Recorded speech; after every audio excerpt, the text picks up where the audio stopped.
محترم سامعین و ناظرین، الحمدللہ ہم نے جو احادیث کا سلسلہ شروع کیا ہے اس سلسلے میں آج سبق نمبر 2 میں آپ حضرات کے سامنے حاضری ہوئی ہے۔ یقیناً آج جو ہمارے نئے سننے والے ہیں ان کے ذہنوں میں یہ سوال پیدا ہوگا کہ مولوی صاحب آپ نے یہ سلسلہ شروع کیوں کیا ہے؟ اس کی وجہ یہ ہے کہ اس دن میں حدیث کا کتاب پڑھ رہا تھا تو میرے سامنے یہ حدیث آئی جس میں سرکار دو عالم صلی اللہ علیہ وسلم فرماتے ہیں کہ جو شخص میری امت کے فائدے کے خاطر 40 احادیث کو یاد کرے اور پھر ان کو آگے پہنچائے تو اللہ تبارک و تعالیٰ قیامت کے دن اس شخص کو علماء اور شہیدوں کے صف میں اللہ تبارک و تعالیٰ اس کو اٹھائیں گے اور فرمائیں گے کہ جنت کے جس دروازے سے چاہو داخل ہو جاؤ۔ جب میں نے یہ حدیث پڑھا تو میرے ذہن میں یہ بات آئی، کیوں نہ اپنے سامعین و ناظرین تک بھی یہ پیغام پہنچائے اور جو مختصر احادیث ہیں وہ بھی آپ کے سامنے لایا جائے تاکہ اس میں میری اپنی ذات کو بھی فائدہ ہو، آپ کو بھی فائدہ ہو، اور جہاں اور مسلمانوں تک ہمارا پیغام پہنچ جائے ان کو بھی فائدہ ہو۔ اور اس حدیث میں جو نبی علیہ السلام نے فضیلت بتلائی ہے اس حدیث سے ہم بھی فائدہ اٹھائے، اور قیامت کے دن اللہ کے رسول نے جن اجور کا وعدہ فرمایا ہے اللہ تبارک و تعالیٰ قیامت کے دن وہ اجور ہمیں بھی عطا فرمائے۔ تو محترم سامعین و ناظرین، اس لیے ہم نے اس سلسلے کو شروع کیا ہے۔ تو اس سلسلے کے آج سبق نمبر 2 میں آپ کے سامنے حاضری ہوئی ہے، تو شروع کرتے ہیں۔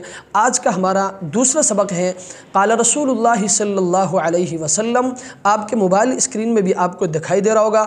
آپ نے اس حدیث کو یاد بھی کرنا ہے اور پھر اس پر عمل بھی کرنا ہے اور پھر اس کو آگے شیئر بھی کرنا ہے۔ چنانچہ اللہ کے رسول فرماتے ہیں قال رسول اللہ صلی اللہ علیہ وسلم لا يدخل الجنت قطات۔ قال رسول اللہ صلی اللہ علیہ وسلم لا يدخل الجنت قطات۔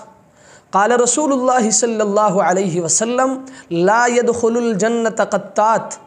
اس حدیث کا ترجمہ یہ ہے کہ سرکار دو عالم صلی اللہ علیہ وسلم فرماتے ہیں کہ چغل خور جنت میں داخل نہیں ہوگا۔ محترم سامعین و ناظرین، یہ بہت بڑی بیماری ہے۔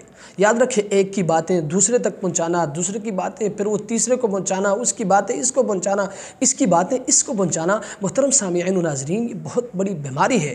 اس کی وجہ سے، اس چغل خوری کی وجہ سے خاندانوں کے خاندان آپس میں کٹ جاتے ہیں، خاندانوں کے خاندان آپس میں ٹوٹ جاتے ہیں، خاندانوں کے خاندان وہ دشمنیوں پر اتر آتے ہیں۔ اس لیے میں اپنے اس پیغام کے ذریعے اپنے تمام سامعین و ناظرین سے گزارش کروں گا کہ آپ نے اس چغل خوری کی بیماری سے اپنے آپ کو بچانا ہے، اپنے گھر والوں کو بچانا ہے، اپنے بچوں کو بچانا ہے، اپنے رشتہ داروں کو بچانا ہے، اپنے پڑوسیوں کو بچانا ہے، اور اپنے تمام متعلقین کو اس بیماری سے بچانا ہے۔ اور ساتھ ساتھ میں آپ نے اس حدیث کو یاد بھی کرنا ہے اور سبقاً ان احادیث کو آپ نے یاد کرنا ہے، اور یاد کرنے کے بعد پھر آگے شیئر بھی کرنا ہے، اور پھر کمنٹس میں ہمیں بتانا بھی ہے کہ مولوی صاحب میں نے اس حدیث کو یاد بھی کیا اور اس پر عمل کرنے کی کوشش بھی کروں گا، اور انشاءاللہ اس کو آگے اور بھی مسلمانوں تک اس پیغام کو پہنچاؤں گا۔ اللہ تبارک و تعالی ہمیں اس حدیث کو یاد کر کے پھر اس پر عمل کر کے پھر آگے مسلمانوں تک اس کو پہنچانے کی توفیق عطا فرمائے۔